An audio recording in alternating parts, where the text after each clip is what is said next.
Bom, tio Walter, desde pequeno, ele era como se fosse um segundo pai para mim, né? O meu pai faleceu quando eu tinha 4 anos, a minha mãe ficou viúva e nós tínhamos eu 4, mais velho, a Clarice tinha 2 e a Cláudia tinha 10 meses. Mas o tio Walter, por ser assim mais jovem, ele nos acompanhava muito quando a gente era pequeno, né?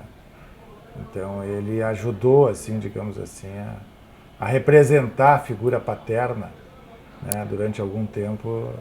Durante algum tempo não, durante todo o tempo, porque até o momento em que ele ficou doente, assim, ele estava sempre preocupado com os sobrinhos e conosco, e me ligava todas as semanas.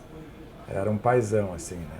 Mas ele era muito brincalhão. A gente brincava de circo. A gente... brincar de circo não era nada pra nós. Então ele me atirava, sabe? Me botava em cima, coisa de criança. Uma parte boa, digamos assim, da nossa vida rotineira, assim, né? Então, sei lá, o tio Walter era um paizão mesmo, né? Tudo que ele podia proporcionar de bom pra gente, ele proporcionava. Eu tinha uma caixinha de engraxate. Ok? Aí várias vezes também, ele esperava lá, eu chegava, deixa eu engraxar teu sapato e tal. Então eu engraxava o sapato, enchia de graxa na meia dele, e eu me lembro como se fosse hoje. Eu dizia, pô, ok, eu vou te pagar, mas e quem que vai lavar minha meia? Ah, ele era uma pessoa super divertida, né? Eu nunca vi o tio Walter se queixar de alguma coisa. Ele não trazia os problemas, ele acho que até uma certa dificuldade que ele tinha de expor coisas eventualmente negativas que não tinham dado certo, nunca vi. Me formei em jornalismo e fui trabalhar no Pioneiro. E aí um dia eu estava ajudando um jornalista de muito tempo lá do Pioneiro, conhecido, de rádio. Era o lançamento de um ônibus lá na Marco Polo.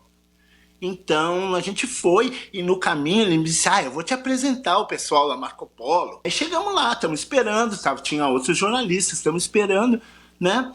E aí eu sinto uma coisa que faz assim, pim, na minha orelha, assim, pac, pim, por trás, né? Aí eu olho essa pessoa que estava comigo, jornalista, faz uma cara assim, que o diretor da Marco Polo veio atrás da minha orelha e fez assim, pim! E era o Walter, disse, o Walter e tal. Uma coisa que eu me lembre, assim, que a mãe sempre contava, é na época da enchente de 41, que houve uma enchente muito forte em Porto Alegre, e que eles, os filhos, foram todos separados, os 5 filhos, né? O tio Walter, os irmãos e a minha mãe, né? O meu avô morava numa zona ali na parte baixa de Porto Alegre, e o rio avançou, e a casa onde eles moravam ficou debaixo d'água. De uma hora para outra, meu avô não tinha para onde ir. Então ele pegou e distribuiu os filhos entre os familiares, né? Então a minha mãe e o tio Walter foram morar na casa do irmão da minha avó, Alcides Gomes, que o nome chamavam ele de tio Sidoca, que era o pai do Flávio Alcaraz Gomes, do Celso Alcaraz Gomes e tal, né? E ele era o meu contato quando eu precisava alguma coisa. Por exemplo, no colégio precisa alguma coisa do Panamá. Quem que tinha ido para o Panamá? O Walter. Que tinha foto, tinha tudo. Para fazer a minha apresentação lá sobre o Panamá, quem eu ia recorrer? O Walter, tranquilo.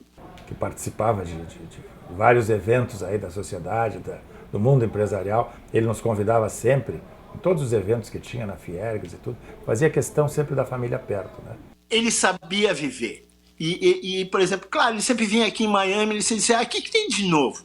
O que tem de novo agora aqui em Miami? Qual é o restaurante novo aqui para nós ir? Ele sempre foi assim, sempre querendo experimentar. A caridade em pessoa, né? Eu via ele ajudando todas as pessoas que cercavam ele, muitas vezes pessoas assim fora do círculo familiar e de amigos.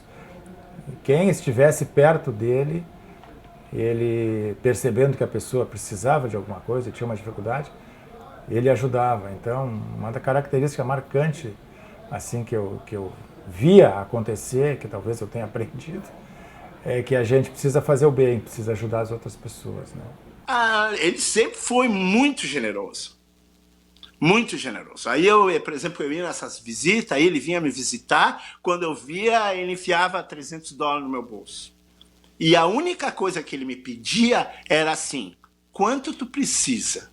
Não era quando tu vai me pagar, o que aconteceu, não era nada disso. A única coisa que ele pedia era quanto tu precisa. Como eu trabalhava nessa área empresarial, eu trabalhava justamente com grandes empresas lá no banco, trabalhei muitos anos nessa área corporate, ele me convidava para eventos com empresários, né? E uma vez nós estávamos lá num evento que estavam grande parte dos empresários, acho que estava o Davi Randon na nossa mesa e tudo, e aí chegou um garçom, assim, e aí ele disse, o garçom me perguntou, tu é sobrinho dele? Eu disse, sou sobrinho dele.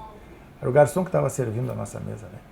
Tu nem sabe o que ele ajudou a mim e ao meu irmão. Eu disse, é mesmo. Aí contou uma história lá, até para uma casa do irmão dele que teve um problema, que não pôde pagar, não sei o quê, né? Disse, pai, esse homem aí é um grande homem, né? Porque ele é um exemplo. O Walter é um exemplo de tudo de bom que eu conheci, assim. Ele se identifica, ele o resume esses valores que agora são até muito diferentes do que existe agora. Bom, eu acho que o livro representa a memória de uma pessoa, né? O tio Walter era uma pessoa tão querida que quando ele se foi, parece assim que criou um vazio em todo mundo, todos os membros da família. As pessoas não acreditavam que o tio Walter um dia ia desaparecer, né? Como todo mundo, como eu, como tu. Então eu acho que tendo um livro é uma forma de tu resgatar a história dele, de poder se lembrar, né, das coisas boas que ele fez, de quem ele foi, principalmente, né, e tudo que ele representou não só para a empresa, nesse mundo empresarial, mas para a família, né? Eu poderia te dizer que o tio Walter era o centro da nossa família.